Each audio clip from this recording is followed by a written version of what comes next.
Supreme কোর্টের নির্দেশ মতো নির্ধারিত সময়সীমার মধ্যেই তালিকা প্রকাশ করেছে স্কুল সার্ভিস কমিশন। তালিকা প্রকাশের পর থেকেই শুরু হয়েছে বিতর্ক। তালিকাভুক্ত হয়েছে কমলেশ কপাট নামে এক শিক্ষকের নাম। যদিও তার দাবি 2022 সালে অভিজিৎ গঙ্গোপাধ্যায় সিঙ্গল বেঞ্চে বিচারপতি থাকাকালীন তার নির্দেশেই এই নামগুলি ছিল সিবিআই এর তালিকায়। পরবর্তীতে তারা উপযুক্ত প্রমাণপত্র ও জরুরি নথি নিয়ে শীর্ষ আদালতে যান। কি কারণে তিনি অযোগ্য, উত্তরের খোঁজে কমলেশ কপাট। এটা নতুন কিছুই না। 2022-এ যে সময় সিঙ্গেল বেঞ্চে অভিজিৎ গাঙ্গুলি স্যার বিচারপতি ছিলেন, তখন তেনার অর্ডারে সিবিআই লিস্টেড হিসাবে এই নামগুলো আগেই এসেছিলো। এটা নতুন কিছুই না।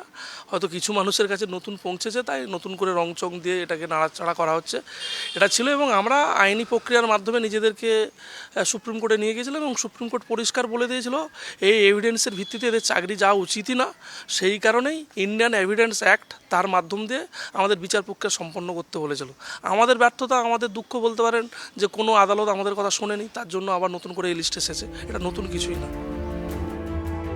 হাওড়া জেলার প্রান্তিক একটি গ্রামের মধ্যবিত্ত পরিবারের সন্তান কমলেশ কপাট ভূগোল বিভাগের একাদশ ও দ্বাদশ শ্রেণীর শিক্ষক ছিলেন। স্কুলে যোগদানের আগে একটি কলেজেও শিক্ষকতার কাজ করেছেন।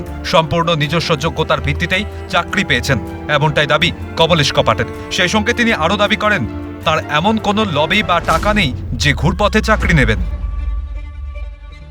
আমি একাদশ দ্বাদশের শিক্ষক ছিলাম, তার আগে নবম দশমে আমি ইন্টারভিউ দিয়ে এসেছি, অর্থাৎ পাস করেছিলাম। আপার প্রাইমারি টেটে আমি পাস করেছি, প্রাইমারি টেটে পাস করেছি। এর আগেও আমি একটা সরকারি কাজ করতাম।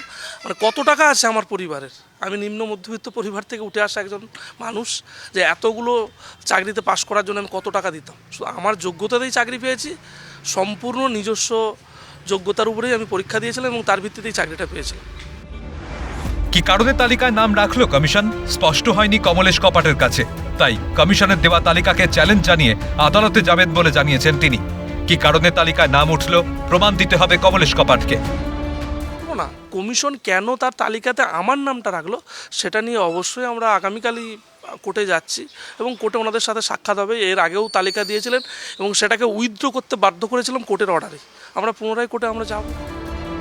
সুপ্রিম কোর্টের নির্দেশে দাগি অযোগ্য প্রার্থীদের তালিকা প্রকাশ করেছে এসএসসি। প্রথমে কমিশনের ওয়েবসাইটে প্রকাশিত তালিকায় প্রাথমিকভাবে 1804 জনের নাম থাকলেও পরবর্তীতে আরও 2 জনের নাম যুক্ত হওয়ায় সংখ্যা বেড়ে দাঁড়ায় 1806। প্রশাসনের তরফে সাফ জানানো হয়েছে অযোগ্যদের পরীক্ষায় বসার সুযোগ থাকবে না। ফলে তালিকায় নাম থাকা প্রার্থীদের ভবিষ্যৎ যে ঝুলছে তা বলাই বাহুল্য।